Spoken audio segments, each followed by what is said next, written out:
us. Oh my goodness, always thankful when that lion roars, because that reminds us it is time for Deacon Dan Brahier. It's time for Daniel in the Deacon's Den. Good morning, Deacon Dan.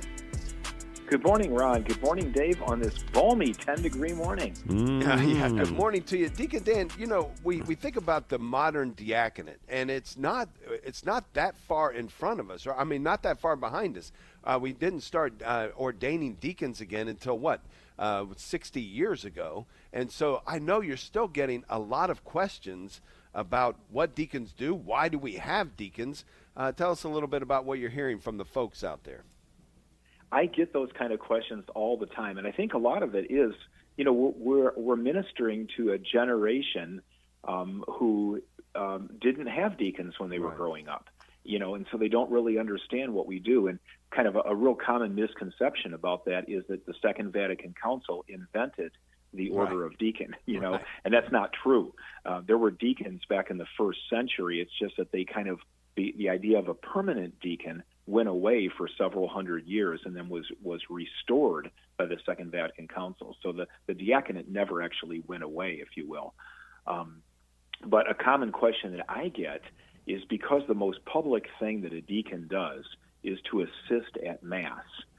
People will sometimes ask me, you know, why does the deacon assist at Mass? And they'll usually follow it up with one of two questions. One is, can't the priest pray the Mass alone? Right. You know, and the other question is, when I was a kid, the priest always said the Mass alone, and there were no deacons. How come all of a sudden they need help?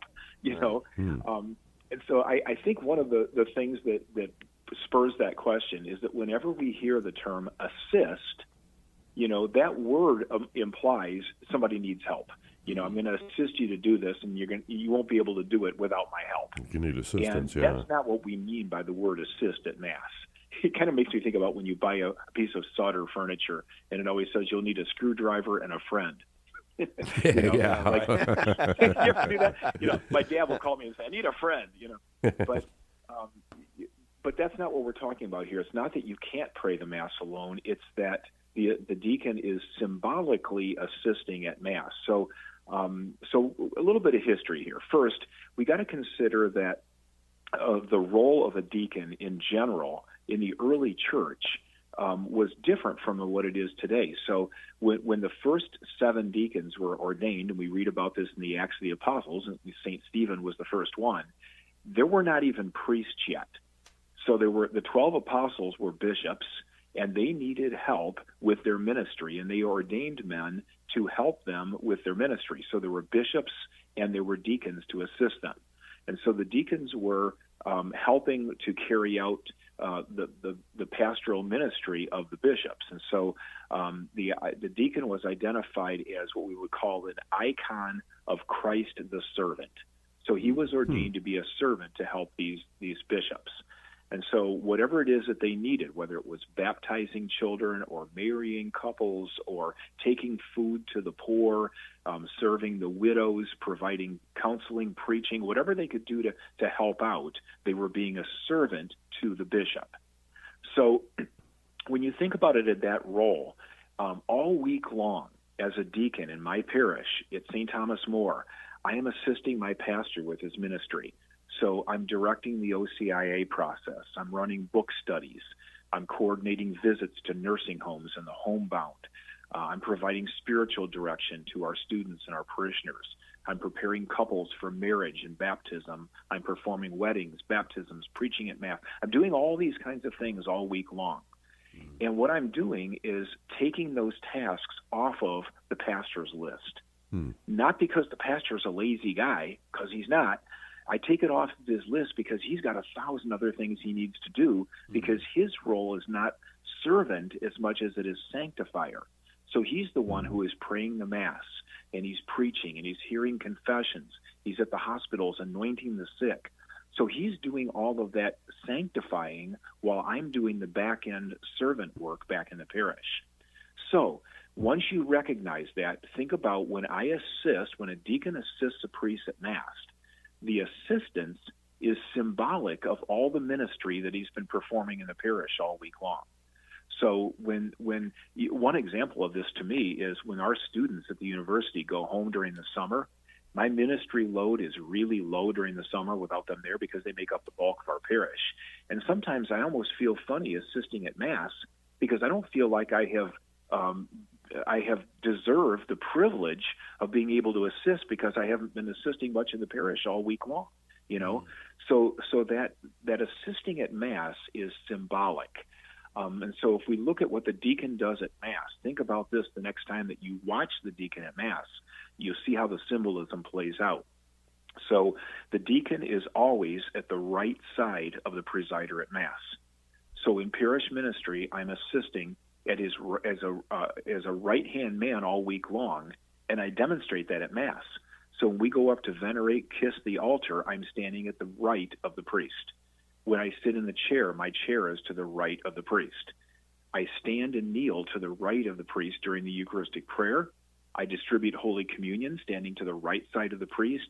And when we process out of Mass, I'm processing out standing at his right side. So all of those physical actions are symbolic of the service I'm doing to the parish, that I am serving at the right hand of the pastor. And so if you kind of view it that way, it's not, the word assist is not meaning to assist just at the Mass. It's symbolic of the fact that I'm assisting the parish all week long.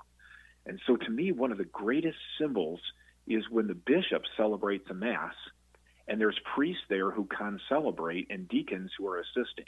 In that moment, we get to see all three orders of bishop, priest, and deacon at the altar. So the bishop is the main shepherd.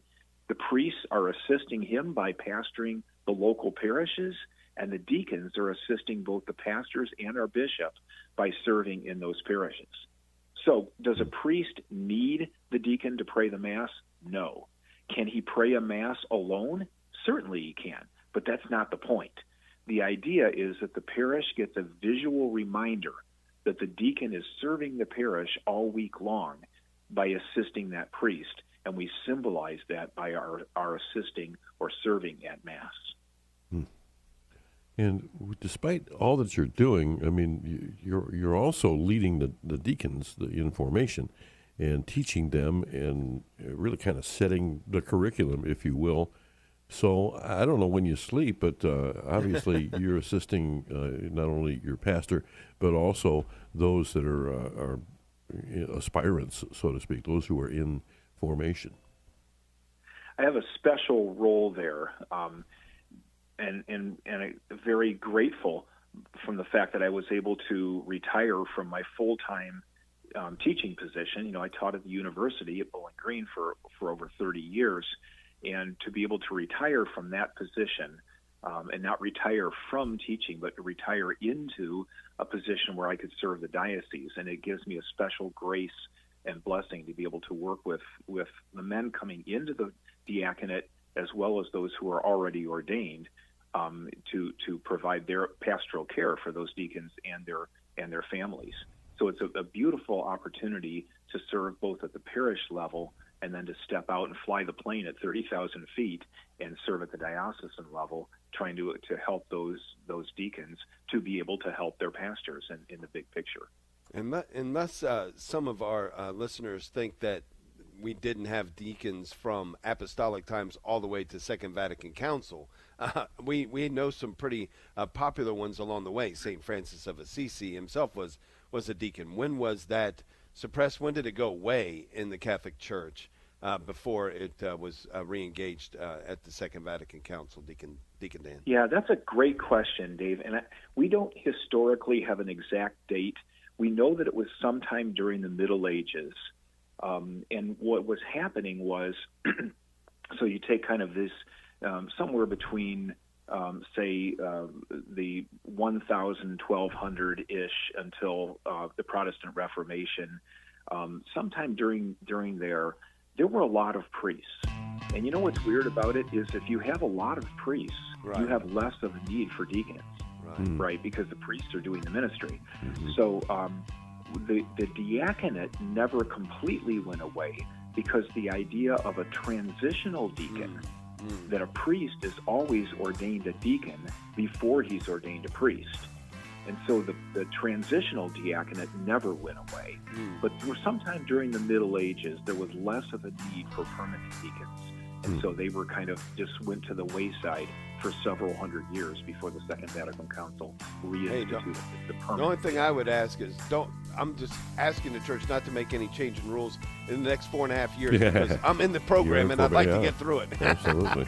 Love the fact that we're getting more priests, but we still need our deacons. Deacon Dan Brahier, thanks so much. It's always great to enter the Deacon's Den with Deacon Dan Brahier. Have a great day. Thank you.